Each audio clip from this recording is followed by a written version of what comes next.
Bună ziua și bine v-am găsit!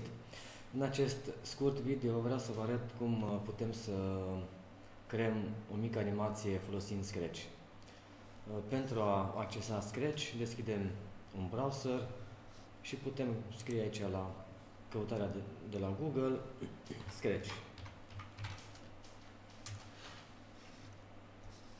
Primul link este chiar cel care ne interesează.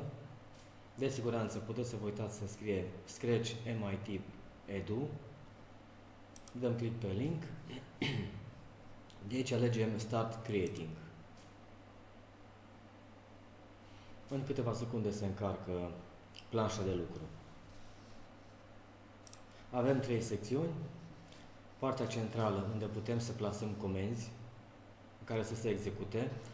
Din partea stângă putem să alegem ce fel de comenzi să se execute, iar în partea dreaptă putem să, în sus, în partea din dreapta sus, putem să verificăm cum se execută aceste comenzi, cum se mișcă caracterul nostru, iar în partea din dreapta jos putem să alegem alte caractere.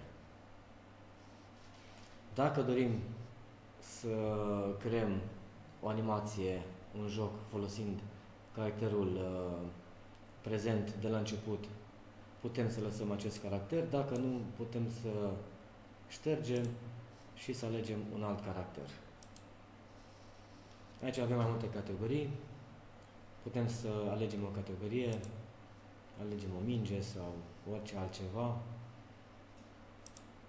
litere, oameni, animale, sau dacă dăm pe all, ne apar toate caracterele. Voi alege o minge de fotbal.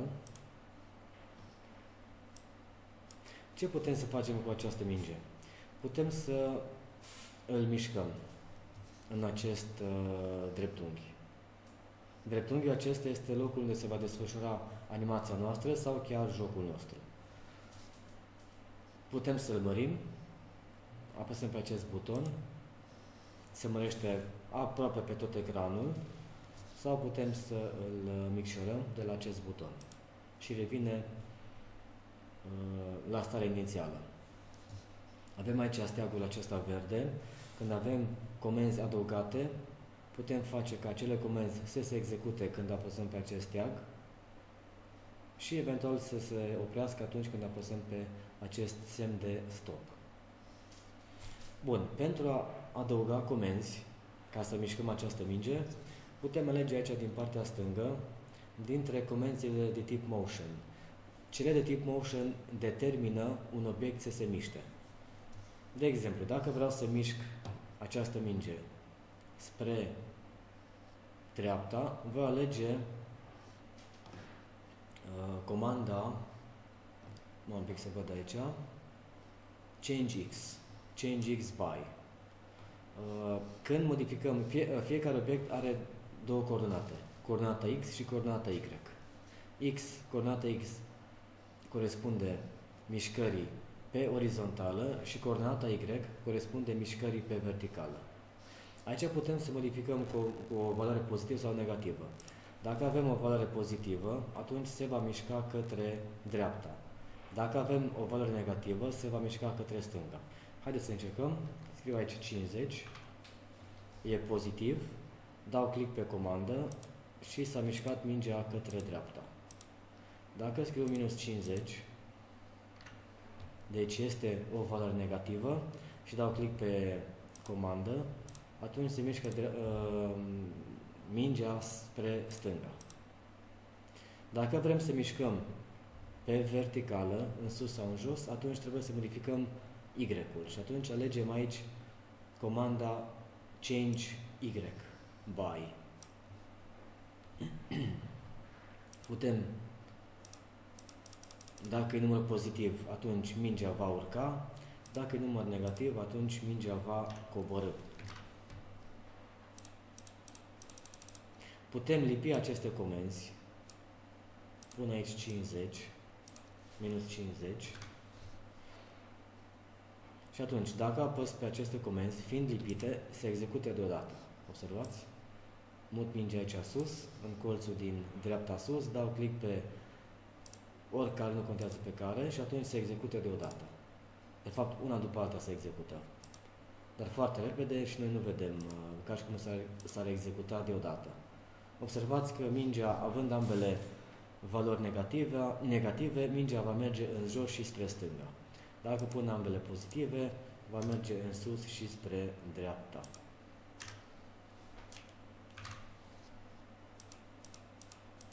Ok.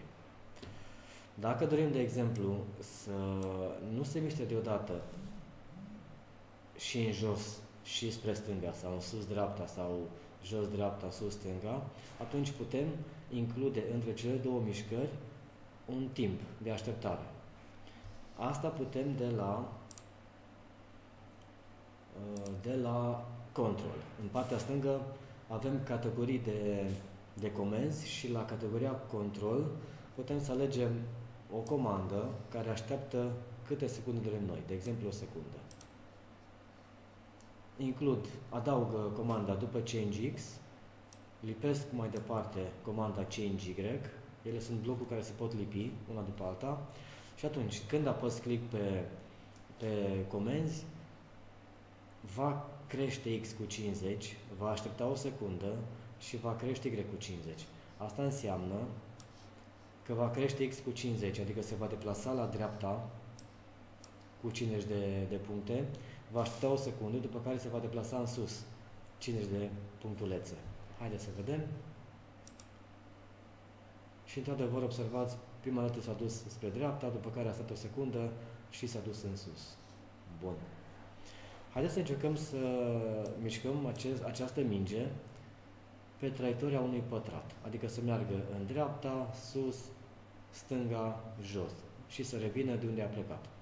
Pentru asta, lăsăm aici comanda change X by 50 și atunci se va muta spre dreapta 50 de punctulețe, va sta o secundă, se va mișca în sus 50 de punctulețe, facem să mai stea o secundă și acum vrem să-l mișcăm spre stânga 50 de punctulețe.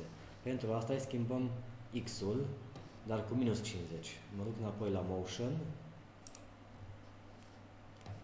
și adaug change X by și aici pun minus 50.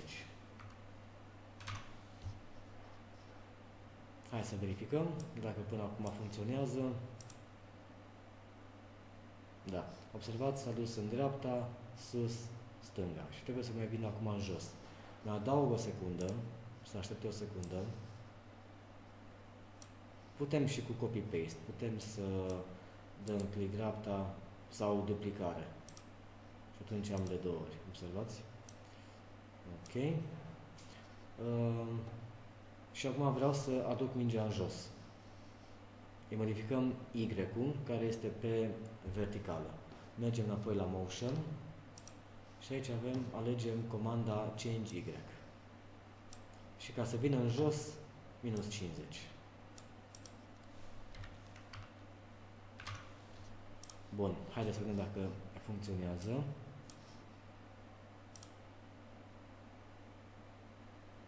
Funcționează. Bun. Putem, bineînțeles, să modificăm aici aceste valori, putem să punem mai mult, mai puțin, în funcție de cât de mult trebuie să se deplaseze obiectul ales.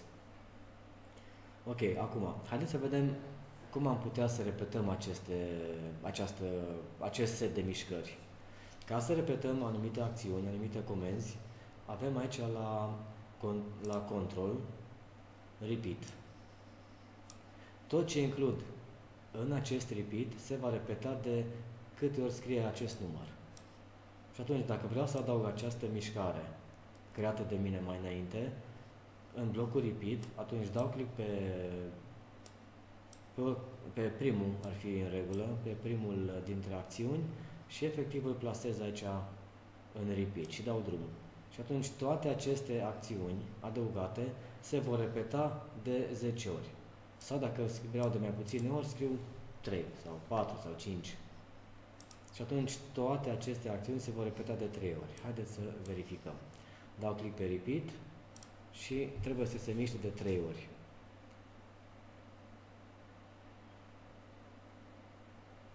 Se mișcă de 3 ori, doar că aici când ajunge jos și începe o nouă repetare, nu mai așteaptă o secundă, ci mișcă Y-ul, după care imediat mișcă X-ul. Ca să mai stea o secundă, adaug și acest wait după change Y. Și acum se va vedea mai bine mișcarea asta.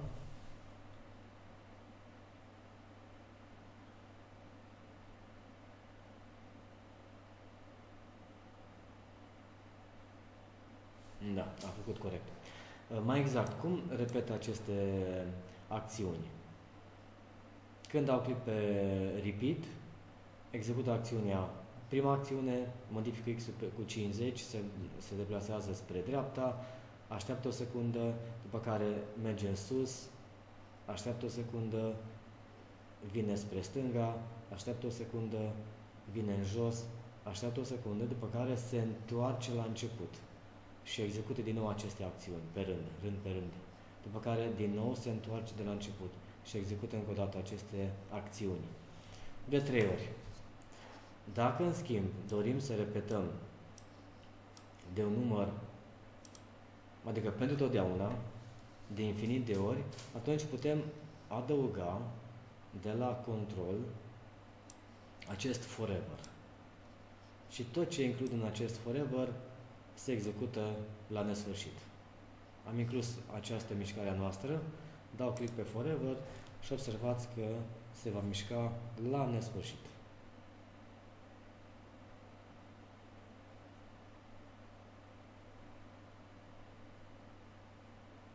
Observați că se tot mișcă, se tot mișcă, se tot mișcă.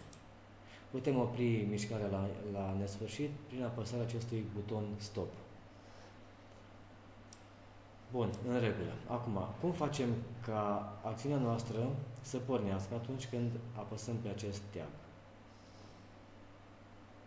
Mergem la evenimente, event, și avem aici when flag clicked, adică atunci când apăsăm pe steagul verde. Și adăugăm la începutul acțiunilor noastre, la începutul acestui forever. Și atunci toate acestea se vor executa când dăm click pe steag. Haideți să vedem. Dau click pe steagul verde și începe să se miște. Dau click pe butonul stop și se oprește. Putem să facem, să mărim acest ecran pe care vedem cum se mișcă mingea și putem aici apăsa pe steagul verde și pe stop. Steagul verde, stop. Steagul verde, stop. Și observați, când dau pe steagul verde, începe mișcarea de unde a rămas mingea. Ok. Bun. Hai să oprim.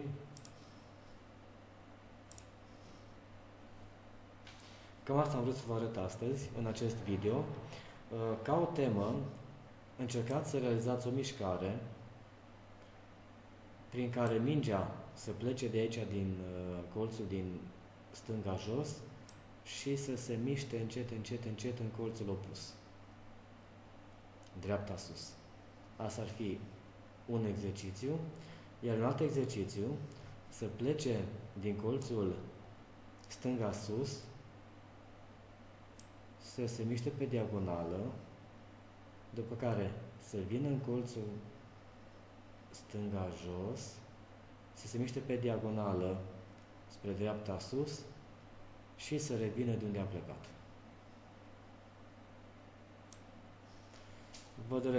Vă doresc succes și dacă nu reușiți, vom vedea cum se realizează aceste cerințe vineri.